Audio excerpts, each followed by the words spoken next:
Top 10 தேசம் சர்வதேசம் பகுதியின் செய்திகளை அடுத்தடுத்து பார்க்கலாம். மேற்குவங்க மாநிலத்தை தொடர் கனமழை புரட்டி போட்டுள்ளது. ஒரே இரவில் 300 மில்லிமீட்டருக்கு மேல் மழை பெய்ததால் பூட்டான் மற்றும் சிக்கிமில் இருந்து வந்த வெள்ள நீரும் சங்கோஷ் ஆற்றில் கலந்தது. இதனால் டார்ஜிலிங், கலிம்போங், ஜல்பைகுரி உள்ளிட்ட பல பகுதிகள் கடுமையாக பாதிக்கப்பட்டுள்ளன. 2 இரும்பு பாலங்கள் இடிந்து சாலைகள் மற்றும் நிலங்கள் சேதமடைந்துள்ளன. இதனால் அப்பகுதிகளில் இயல்பு வாழ்க்கை பாதிக்கப்பட்டுள்ளது.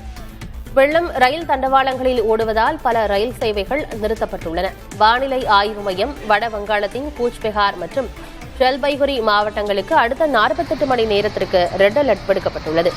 மலைப்பாங்கான பகுதிகளில் நிலச்சரிவு மற்றும் ஆறுகளில் நீர்மட்டம் உயர்வதற்கான அபாயமும் உள்ளதால் மக்கள் பாதுகாப்பாக இருக்கும்படி அறிவுறுத்தப்பட்டுள்ளனர்.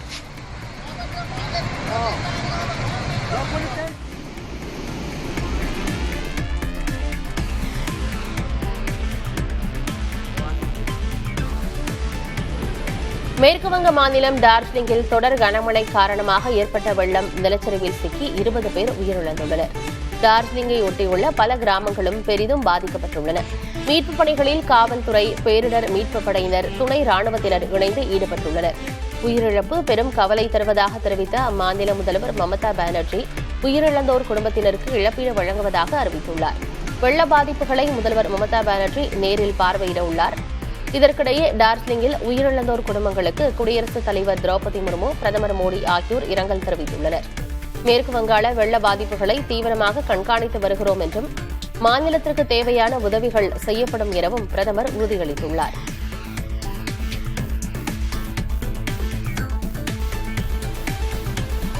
நேபாள நாட்டில் தொடர் மழை காரணமாக ஏற்பட்ட பெரும் வெள்ளம் மற்றும் நிலச்சரிவில் சிக்கி 47 பேர் உயிரிழந்துள்ளனர். மீட்புப் பணியில் ராணுவம் களமிறக்கப்பட்டுள்ளது. வெள்ளத்தில் சிக்கி தத்தளித்தவர்கள் ஹெலிகாப்டர் உதவியுடன் மீட்கப்பட்டனர். நேபாளத்தின் 7 மாநிலங்களில் 5இல் மழை பாதிப்புகள் ஏற்பட்டுள்ளன. பாக்மதி உள்ளிட்ட ஆறுகளில் வெள்ளம் கரைபுரண்டு ஓடுகிறது. மேலும் சில நாட்களுக்கு மழை நீடிப்பதோடு மண் சரிவுகளும் ஏற்படும் என எச்சரிக்கப்பட்டுள்ளது.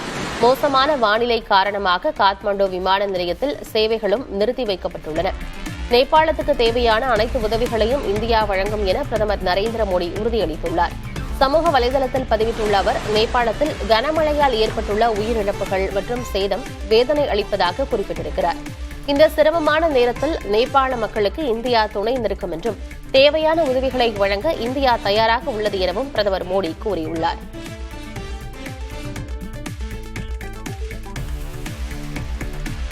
பீகார் சட்டப்பேரவை தேர்தல் நவம்பர் 22ஆம் தேதிக்கு முன்னதாக நடத்தப்படும் என தலைமை தேர்தல் ஆணையர் ஞானேஷ்குமார் கூறியுள்ளார். பீகாரில் தேர்தல் முன்னேற்பாடுகள் குறித்து 2 நாள் ஆலோசனைக்கு பிறகு செய்தியாளர்களிடம் பேசிய அவர், வாக்குப்பதிவு முடியும் நேரத்தில் அதிகம் பேர் கூடுவதை தவிர்க்க 1200 வாக்காளர்களுக்கு ஒரு வாக்குச்சாவடி அமைக்கப்படுவதாக கூறினார். தற்போதைய சட்டப்பேரவையின் காலம் நவம்பர் 22ஆம் தேதி முடிவதால் அதற்கு முன்பு தேர்தல் நடத்தப்படும் என்றும் குறிப்பிட்டார். இந்தியாவில் வேகமாக குறைந்து வரும் ஒட்டகங்களின் எண்ணிக்கையை மீட்கும் நோக்கில் தேசிய திட்டத்தை செயல்படுத்த மத்திய அரசு முடிவு செய்துள்ளது. இந்த தேசிய திட்டத்தை செயல்படுத்துவதற்கான வரைவு கொள்கை அறிக்கை பொதுமக்களின் கருத்துக்காக வெளியிடப்பட்டுள்ளது. 1977ஆம் ஆண்டில் 11 லட்சமாக இருந்த ஒட்டகங்களின் எண்ணிக்கை 2019ஆம் ஆண்டு கணக்கெடுப்பின்படி 2.52 லட்சமாக குறைந்துள்ளது. இது 75% வீழ்ச்சியாகும். குறிப்பாக ராஜஸ்தான் மற்றும் குஜராத் போன்ற பாரம்பரிய ஒட்டகம் வளர்க்கும் மாநிலங்களில் இந்த வீழ்ச்சி அதிகமாக உள்ளது. இந்நிலையில் ஒட்டக இனத்தை மீட்கும் நடவடிக்கையில் மத்திய அரசு இறங்கியுள்ளது. இந்தியாவின் ஒட்டக இனத்தின் வீழ்ச்சியை தடுக்கவும் அதன் பொருளாதார மற்றும் சுற்றுச்சூழல் முக்கியத்துவத்தை மீட்டெடுக்கவும் பன்முக உத்தி அவசியம் என்று மத்திய அரசு தனது அறிக்கையில் குறிப்பிட்டுள்ளது. இந்த திட்டம் ஒட்டகம் வளர்ப்போரின் வாழ்வாதாரத்தை பாதுகாப்பதோடு ஒட்டகங்களை பற்றிய விழிப்புணர்வையும் மாநிலங்களுக்கு இடையேயான பாதுகாப்பான வர்த்தகத்தையும் மேம்படுத்தும் என்று எதிர்பார்க்கப்படுகிறது.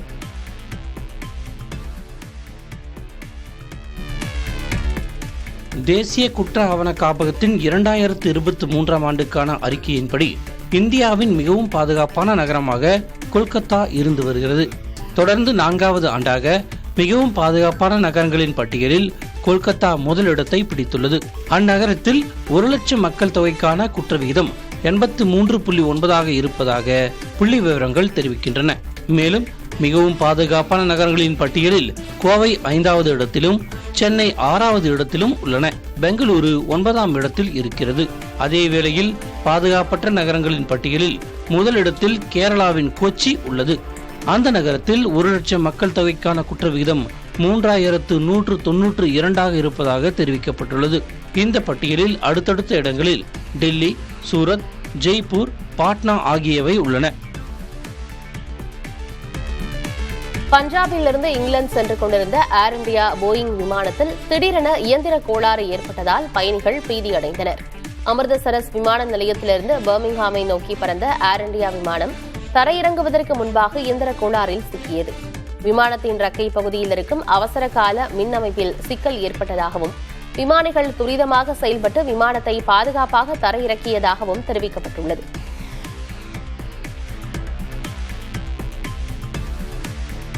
தொழில்நுட்ப கல்விக்கு புகழ்பெற்ற IIT கரக்பூரில் முதல் முறையாக மருத்துவ படிப்புகள் வழங்கப்பட உள்ளன. இந்திய தொழில்நுட்ப கல்வியில் IIT கரக்பூர் முக்கிய இடம் வகிக்கிறது. இந்த நிலையில் தொழில்நுட்ப கல்வியுடன் சேர்த்து மருத்துவ கல்வியும் வழங்க திட்டமிட்டுள்ள IIT கரக்பூர் நிர்வாகம் முதற்கட்டமாக முதுநிலை MD படிப்புகளை வழங்க இருக்கிறது. இதற்காக தேசிய மருத்துவ கவுன்சிலிடம் IIT கரக்பூர் நிர்வாகம் விண்ணப்பித்துள்ளதாகவும் தகவல் வெளியாகியுள்ளது.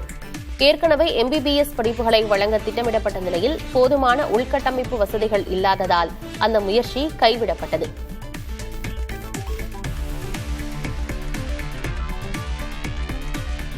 செயற்கை நுண்ணறிவுக்காக மறுசீரமைப்பு செய்து வரும் இந்திய IT நிறுவனங்கள் ஆட்குறைப்பு நடவடிக்கையில் ஈடுபட்டுள்ளன. TCS, இன்போசிஸ், விப்ரோ, அசெஞ்சர் உள்ளிட்ட பெரிய நிறுவனங்கள் ஆயிரக்கணக்கான ஊழியர்களை நீக்கியுள்ளன. AI வருகையால் ஊழியர்களுக்கான தேவை குறைந்து வருவதாகவும் இதனால் ஆட்குறைப்பு நடவடிக்கை மேற்கொள்ளப்படுவதாகவும் கூறப்படுகிறது. அதேபோல 2021-22 காலகட்டத்தில் நிறுவனங்கள் தேவைக்கு ஊழியர்களை பணி நியமனம் செய்தன. ஆனால் எதிர்பார்த்த அளவுக்கு ப்ராஜெக்ட்கள் உருவாகவில்லை. இதன் காரணமாகவும் ஆட்குறைப்பு செய்து வருவதாக கூறப்படுகிறது. வரும் காலங்களில் AI காரணமாக பல சாதாரண மற்றும் நடுத்தர வேலைகள் குறையும் என்பதால் ஊழியர்கள் பெரிய அளவில் திறன்களை மேம்படுத்திக் கொள்ள வேண்டிய கட்டாயம் ஏற்பட்டுள்ளது. பெங்களூருவில் சிலிண்டர் கசிவால் ஏற்பட்ட தீ விபத்தில் ஏராளமான பிளாஸ்டிக் பொருட்கள் எரிந்து சேதமடைந்தன. அங்குள்ள பேகூர் பகுதி அக்ஷய நகரில் பழைய இரும்பு மற்றும் பிளாஸ்டிக் கழிவுகள் வைக்கப்பட்டிருந்த குடோனில் பயங்கர தீ விபத்து ஏற்பட்டது. தீ மளமளவென பரவி அப்பகுதியில் கரும்புகை சூழ்ந்ததால் பலருக்கு மூச்சுத் திணறல் ஏற்பட்டது. 3 தீயணைப்பு வாகனங்களில் விரைந்த தீயணைப்பு வீரர்கள் தீயை கட்டுப்படுத்தினர். எரிவாயு சிலிண்டர் கசிவால் தீ விபத்து நேரிட்டதாக முதற்கட்ட விசாரணையில் தெரியவந்துள்ளது. தெற்கு பூட்டானில் பெய்த தொடர் கனமழையால் பல்வேறு பகுதிகளில் வெள்ளப்பெருக்கு ஏற்பட்டுள்ளது. இடைவிடாத மழையால் அமோச்சி நதி பெருக்கெடுத்து ஓடுகிறது. அமோச்சி நதியை ஒட்டிய பகுதிகளில் திடீரென ஏற்பட்ட வெள்ளத்தால் பாதிக்கப்பட்ட மக்களை மீட்க உள்ளூர் அதிகாரிகளும் இந்திய ராணுவமும் இணைந்து செயல்பட்டு வருகிறது.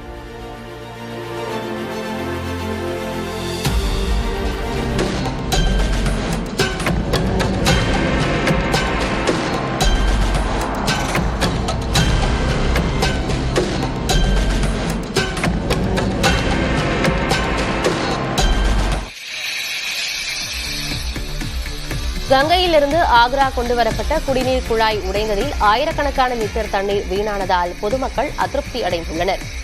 உத்தரப்பிரதேசத்தில் கங்கை நீர் புதிய குழாய் மூலம் ஆக்ராவின் தாஜ்கஞ்ச் பகுதிக்கு கொண்டுவரப்பட்டு 4 லட்சம் மக்களுக்கு சுத்தமான குடிநீர் வழங்க திட்டமிடப்பட்டது. திட்டம் முடிவடையும் முன்பே குழாயில் ஏற்பட்ட அழுத்தம் தரமற்ற குழாய் காரணமாக திடீரென குழாய் உடைந்ததால் குடிநீர் வீணானது. உடைந்த குழாயை சரி செய்யும் பணியில் அதிகாரிகள் ஈடுபட்டு வருகின்றனர்.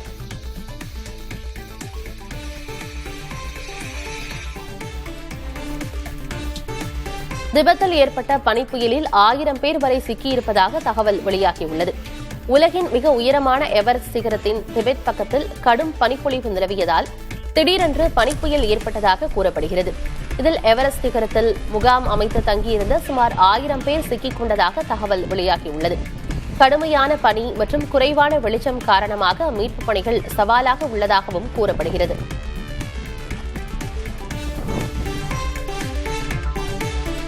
குளிர்காலத்தை மையமாக வைத்து ரஷ்யா தாக்குதல் நடத்தி வருவதாக யுக்ரைன் அதிபர் ஜெலன்ஸ்கி குற்றம் சாட்டியுள்ளார். ரஷ்யாவுடனான போர் குறித்து எக்ஸ் பக்கத்தில் பதிவிட்டுள்ள அவர், ரஷ்யாவின் தொடர் தாக்குதல்களின் நோக்கம் குளிர்காலம் தொடங்குவதற்கு முன்பாக யுக்ரைன் மக்களை வாட்டி வதைப்பதே என்று குறிப்பிட்டிருக்கிறார். ரஷ்யா வெளிப்படையாக தங்கள் நாட்டின் உள்கட்டமைப்பின் மீது தாக்குதல் நடத்தி வருவதாகவும் ஆனால் உலக நாடுகள் மௌனம் காப்பதாகவும் வேதனை தெரிவித்துள்ளார்.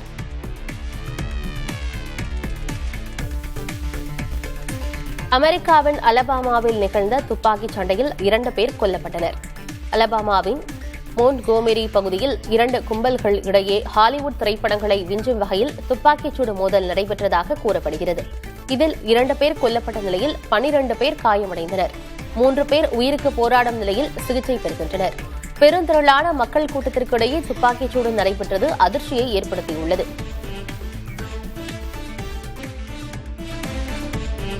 ஆன்மீக பயணம் மேற்கொண்டுள்ள நடிகர் ரஜினிகாந்த் சாலையோரம் உணவருந்திய புகைப்படம் இணையத்தில் பகிரப்பட்டுள்ளது. நடிகர் ரஜினிகாந்த் இமயமலைக்கு ஆன்மீக பயணம் மேற்கொண்டுள்ளார். இந்நிலையில் உத்தரகாண்ட் மாநிலம் ரிஷிகேஷிலிருந்து பத்ரிநாத் செல்லும் சாலையில் ரஜினிகாந்த் உணவருந்தும் புகைப்படம் வெளியாகியுள்ளது.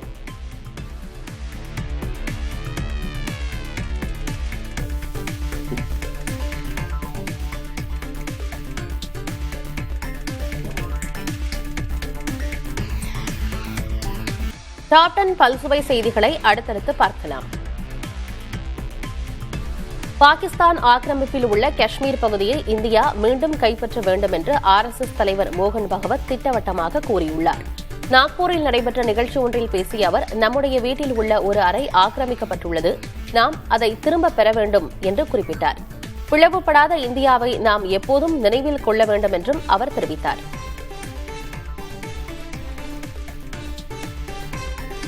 இந்தியா அமெரிக்கா இடையேயான வர்த்தக ஒப்பந்தம் வெற்றிகரமாக அமைய வேண்டுமானால் இந்தியாவின் நிபந்தனைகள் மதிக்கப்பட வேண்டும் என்று வெளியுறவுத்துறை அமைச்சர் ஜெய்சங்கர் திட்டவட்டமாக கூறியுள்ளார். இரு நாடுகளுக்கும் இடையே வர்த்தக ஒப்பந்தம் உறுதியாகாமல் இருப்பதே பல பிரச்சினைகளுக்கு காரணம் என்று குறிப்பிட்ட அமைச்சர் ஜெய்சங்கர், அமெரிக்கா உலகின் மிகப்பெரிய சந்தையாக இருந்தாலும் இந்தியாவின் அடிப்படை நிலைப்பாடுகள் ஏற்கப்பட வேண்டும் என்றார். சுமூகமான தீர்வை நோக்கி பேச்சுவார்த்தைகள் தொடர்வதாகவும் அவர் தெரிவித்தார்.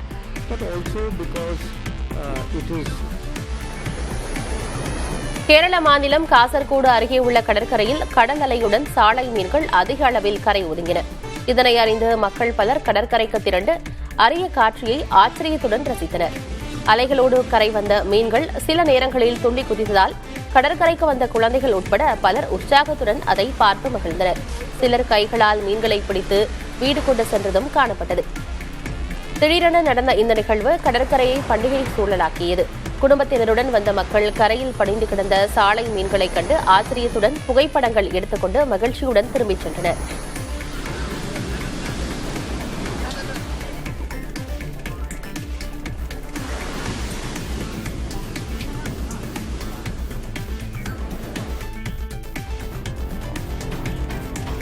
தெலுங்கானா மாநிலம் ஆதிபாலாத் மாவட்டத்தின் சீதாகுந்தி வாகாப்பூர் தேசிய நெடுஞ்சாலையில் 2 லாரிகள் நேருக்கு நேர் பயங்கரமாக மோதியதில் பெரிய தீ விபத்து ஏற்பட்டது. மோதியவுடனே 2 லாரிகளும் தீப்பற்றி எரிய தொடங்கியதால் தேசிய நெடுஞ்சாலையில் 2 கிலோமீட்டர் தூரம் வரை போக்குவரத்தில் பாதிப்பு ஏற்பட்டது. சம்பவ இடத்திற்கு விரைந்து சென்ற தீயணைப்புத் துறையினர் தீப்பற்றி எரிந்த லாரிகளில் ஏற்பட்ட தீயை கட்டுப்படுத்த போராடினர். தீ விபத்தால் வாகனங்கள் பல மணி நேரம் நெடுஞ்சாலையில் சிக்கி நின்று போக்குவரத்தில் பாதிக்கப்பட்டது.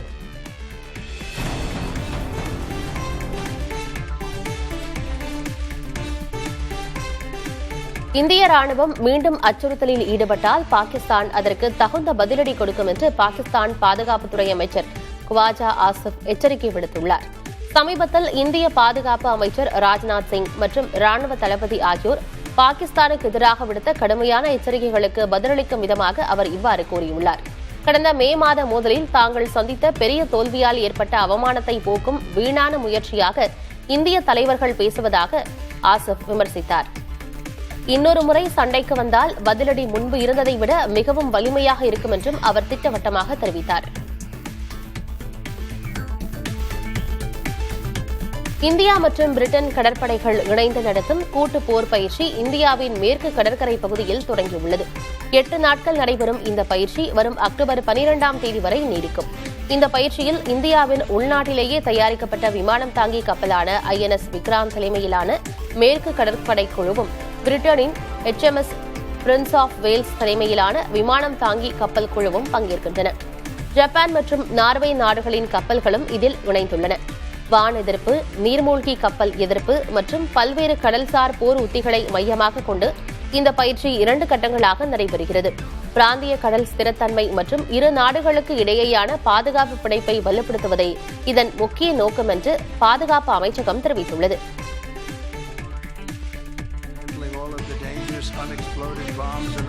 காசா மீதான தாக்குதலை நிறுத்த அமெரிக்க அதிபர் டிரம்ப் உத்தரவிட்டும் இஸ்ரேல் தொடர்ந்து தாக்குதல் நிகழ்த்தி வருகிறது. இஸ்ரேல் ராணுவம் நேற்று நடத்திய தாக்குதலில் 16 பாலஸ்தீனர்கள் கொல்லப்பட்டனர். போர் நிறுத்தம் தொடர்பாக டிரம்ப் முன்வைத்த சமாதான திட்டத்துக்கு ஹமாஸும் இஸ்ரேலும் சம்மதம் தெரிவித்துள்ளன. இது தொடர்பாக இருதரப்பும் இடையே விரிவான பேச்சுவார்த்தை நடைபெறவுள்ள நிலையில் இஸ்ரேல் தாக்குதலை தொடர்ந்து வருவது சிக்கலை ஏற்படுத்தியுள்ளது. இந்த தாக்குதல்கள் நிறுத்தப்பட்டால்தான் பிணை கைதிகளை விடுவிக்க முடியும் என அமெரிக்க வெளியுறவு அமைச்சர் வலியுறுத்தியுள்ளார். ஜார்ஜியாவில் ஆளும் கட்சியின் அடக்குமுறை கொள்கைகளுக்கு எதிர்ப்பு தெரிவித்து தலைநகர் திபிலிசியில் போராட்டம் நடைபெற்றது. ஆளும் கட்சியான ஜார்ஜியன் கிரீன் நாட்டை ஜனநாயக பாதையிலிருந்து விலக்கி ரஷ்யாவின் செல்வாக்கின் கீழ் கொண்டு செல்ல முயற்சிப்பதாக போராட்டத்தில் ஈடுபட்டனர். அப்போது அதிபர் மாளிகைக்குள் நுழைய முயன்றவர்களை காவல்துறையினர் தண்ணீரை பீச்சி கலைத்தனர். ஐரோப்பிய யூனியன் ஆதரவாளர்கள் ஆட்சியை கவிழ்க்க சதி செய்வதாக ஜார்ஜிய பிரதமர் குற்றம் சாட்டியுள்ளார்.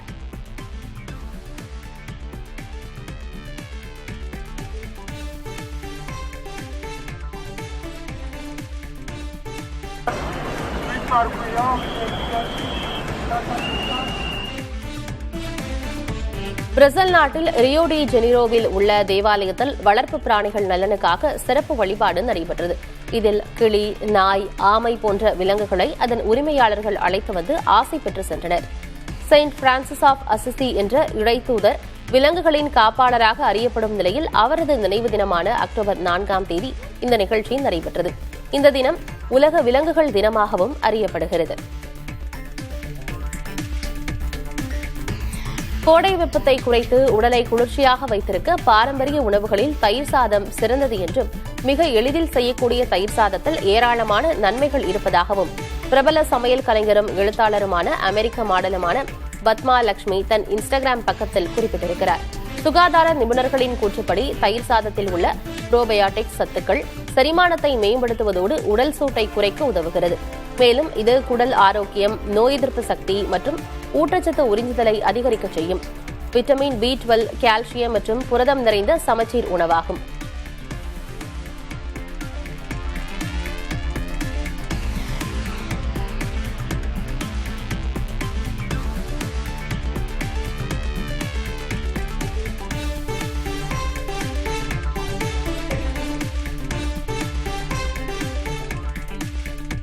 உலகக்கோப்பை மகளிர் கிரிக்கெட் தொடரில் பாகிஸ்தான் அணியை இந்திய மகளிர் அணி வீழ்த்தியது.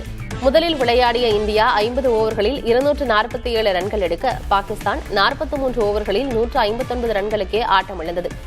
இதன் மூலம் 88 ரன்கள் வித்தியாசத்தில் இந்தியா வெற்றி பெற்றது.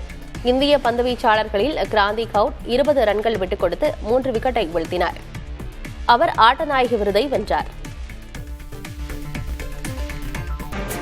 மயிலாடுதுறை அருகே பெருஞ்சேரி தாலுகா வனத்தில் உள்ள 54 அடி உயர சிவன் கோயிலில் வெளிநாட்டு பக்தர்கள் சிறப்பு வேள்வி செய்து வழிபட்டனர்.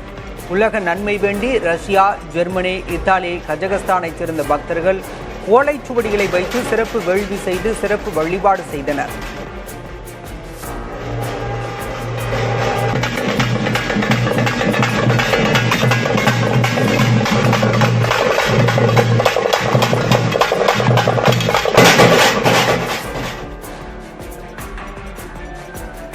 தேனி மாவட்டம் பெரியகுளம் அருகே சுமார் 50 ஆண்டுகள் சமூக சேவை செய்த மறைந்த இங்கிலாந்தைச் சேர்ந்த பாதிரியார் ஜேம்ஸ் கிம்டனின் கொடை விழா கொண்டாடப்பட்டது. கல்லுப்பட்டி கிராமத்தில் நடைபெற்ற நிகழ்வில் அவரது சிலை ஊர்வலமாக எடுத்து வரப்பட்டது. அதனைத் தொடர்ந்து நூற்றுக்கணக்கான பெண்கள் முளைப்பாறை எடுத்து வந்து கும்மி அடித்து அஞ்சலி செலுத்தினர்.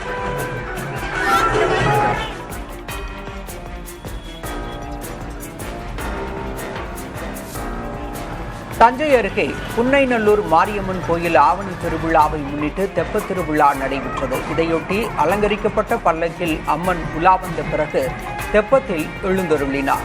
ஏராளமான பக்தர்கள் தெப்பத்தில் உலா வந்த மாரியம்மனை வழிபட்டனர்.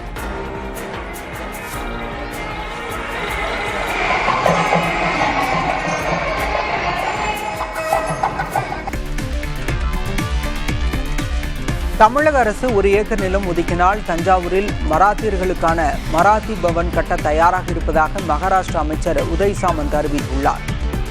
தஞ்சாவூரில் நடைபெற்ற தமிழ்நாடு மராத்தா சங்கத்தின் பொன் விழாவில் பேசிய அவர், இந்த பவன் கட்டுவதற்கான முழு செலவையும் மகாராஷ்டிரா அரசு ஏற்கும் என்று உறுதியளித்தார். சத்ரபதி சிவாஜிக்கும் தஞ்சைக்கும் இடையே உள்ள பிணைப்பை கொண்டாடும் வகையில் தமிழக அரசின் அனுமதி கிடைத்தால் மகாராஷ்டிரா சார்பில் தஞ்சாவூரில் ஒரு மாபெரும் திருவிழாவை நடத்த தயாராக இருப்பதாகவும் அவர் தெரிவித்தார்.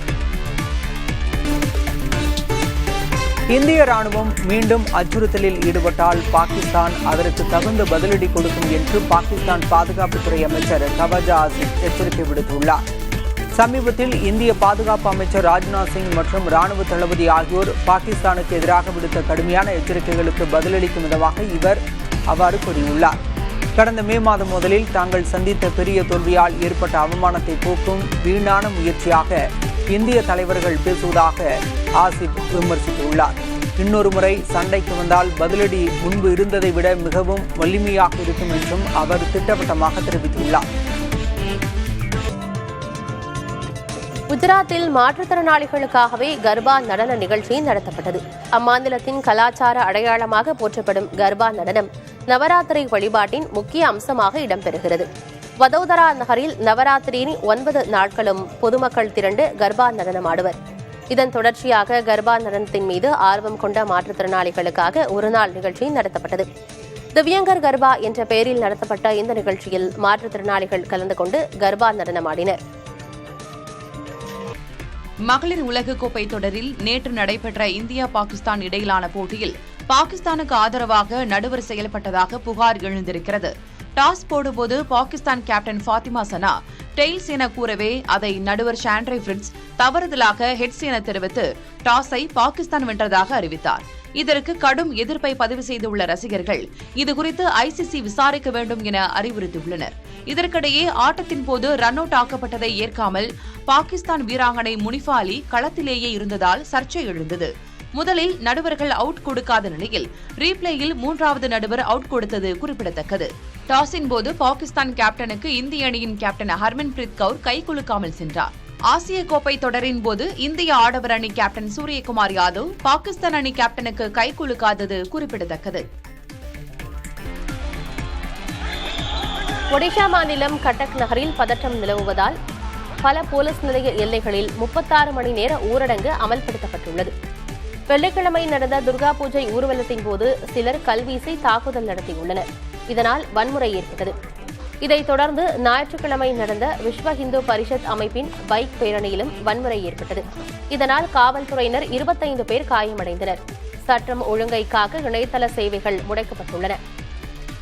விஹெச்பி அமைப்பு திங்களன்று 12 மணி நேர பந்துக்கு அழைப்பு விடுத்துள்ளது. அனைவரும் அமைதி காக்க வேண்டும் என்றும் வன்முறையை தூண்டியவர்கள் மீது கடுமையான நடவடிக்கை எடுக்கப்படும் என்றும் ஒடிஷா முதல்வர் மோகன் மாஞ்சி கூறியுள்ளார்.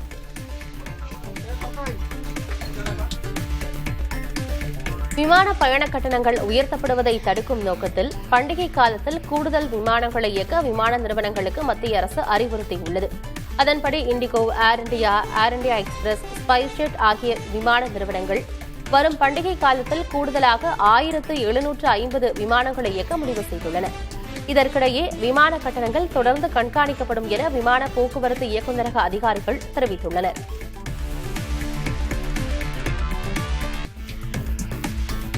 லட்சத்தீவு கடல் மற்றும் பவளப்பாறை பகுதிகளில் உள்ள மைக்ரோ பிளாஸ்டிக் துகள்களின் அளவு அதிகரித்து வருவது ஆராய்ச்சியில் தெரியவந்துள்ளது. லட்சத்தீவில் உள்ள 6 இடங்களிலிருந்து எடுக்கப்பட்ட மாதிரிகளை சேகரித்து கொச்சி அறிவியல் மற்றும் தொழில்நுட்ப பல்கலைக்கழகத்தின் கடல்சார் ஆராய்ச்சியாளர்கள் மேற்கொண்ட ஆய்வில் இது தெரியவந்துள்ளது. குப்பைகள் எரிக்கப்படுவது, பிளாஸ்டிக் பொருட்களை அறிவியல் பூர்வமற்ற முறையில் அகற்றுவது ஆகியவையே தீவிர மாசுபாட்டிற்கு காரணமாக பார்க்கப்படுகிறது. இதனால் லட்சத்தீவு கடல் பகுதிகள் மற்றும் அதை சுற்றியுள்ள பவளப்பாறைகளுக்கு அச்சுறுத்தல் நிலவுவதாக தெரிவிக்கப்பட்டுள்ளது. பாகிஸ்தானுக்கு போர் விமானங்களுக்கான இன்ஜின்களை வழங்க திட்டமிட்டுள்ளதாக வெளியான தகவலை ரஷ்யா திட்டவட்டமாக மறுத்துள்ளது. சீன தயாரிப்பு போர் நிறுவனமான JF-17 தண்டர் பிளாக் 3 ஜெட் விமானங்களை வைத்துள்ள பாகிஸ்தான் ராணுவத்திற்கு மேம்படுத்தப்பட்ட RD-93MA ரக இன்ஜின்களை ரஷ்யா வழங்க இருப்பதாக தகவல்கள் கிடைத்தன. இந்நிலையில் அந்த தகவலை மறுத்துள்ள ரஷ்யா, இந்தியாவுக்கு சங்கடத்தை ஏற்படுத்தும் அளவுக்கு பாகிஸ்தானுடன் ராணுவ ஒத்துழைப்பு இல்லை என தெரிவித்துள்ளது. வாடிக்கையாளர்களிடமிருந்து பிளாட்ஃபார்ம் கட்டணமாக ₹100 வசூலிப்பதாக எழுந்த புகாரை அடுத்து ஆன்லைன் வர்த்தக நிறுவனங்கள் மீது மத்திய நுகர்வோர் விவகாரங்கள் துறை அமைச்சகம் விசாரணை தொடங்கியுள்ளது. கேஷ் ஆன் டெலிவரிக்கு கூடுதல் கட்டணம் வசூலிப்பது நுகர்வோரை ஏமாற்றுவதற்கு சமம் என அமைச்சர் பிரகலாத் ஜோஷி தெரிவித்துள்ளார். நுகர்வோர் உரிமைகளை மீறுவோர் மீது கடுமையான நடவடிக்கை எடுக்கப்படும் என்றும் அவர் எச்சரித்துள்ளார்.